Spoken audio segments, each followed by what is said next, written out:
Sometimes when you're reading a passage in the Bible, in STEPBible, you just want to look at some details and see if you can understand the text. Like the genealogy of Jesus here, it looks like just a mass of names when you first look at it. And then you start to see, okay, there's 14 generations, three groups of 14 generations. And one of them goes from Abraham to David, and you can see here David is at the end of the first section and the beginning of the second section.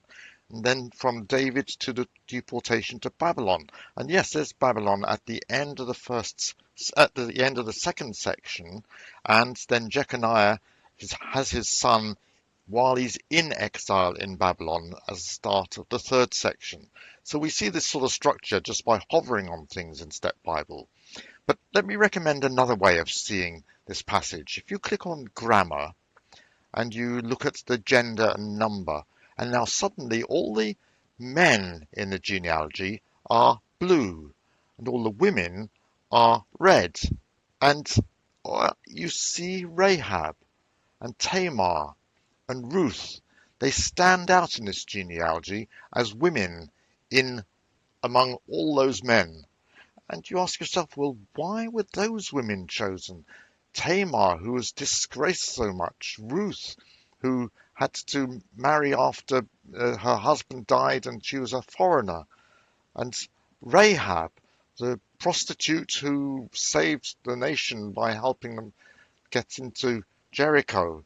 These women who were perhaps shamed in their lifetime are now heroines in the genealogies.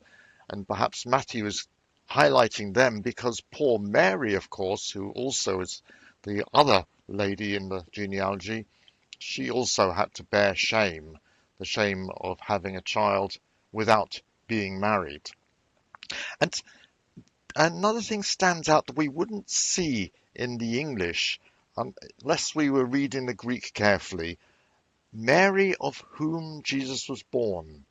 Now, you see the whom there is in red, and it's because it relates to Mary. If we were reading this just in English, we'd read, father of Joseph, the husband of Mary, of whom Jesus was born. And you'd assume, well, the whom refers to Joseph, because all the other men, they've had these children, and the children are born, they were all fathered by these men. But no, that isn't what the Greek says. Joseph, the husband of Mary, of whom Jesus was born. Jesus was born of a woman this time, and not of a man. And that's the wonder of the virgin birth, highlighted here in a Greek participle, a whom, which we wouldn't notice without this feature of seeing the colours. And another thing I just want to show you, if we turn on Greek verbs, we see not much in the way of verbs in this passage. They're all aorist. They're a tense that doesn't really say very much. It's just a default tense. But look at this. Jesus was born. All the others, the fathering is in active. That man fathered his son. That man fathered his son.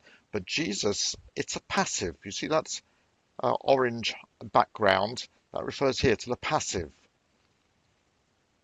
Oh, sorry, you can't see the passive there. Let me turn off the gender and number. Now you can see passive and middle, and if it's not highlighted in a background color in the underlining, then it's active.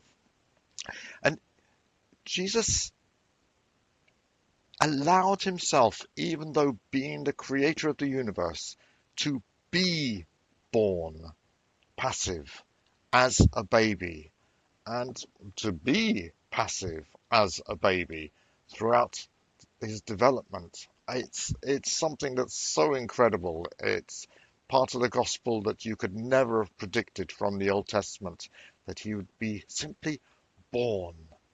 We have that wonderful prophecy of the virgin who has a child, or and that we now see is Jesus, but no one reading the Old Testament could have predicted this, that God would lower himself to be a real human baby.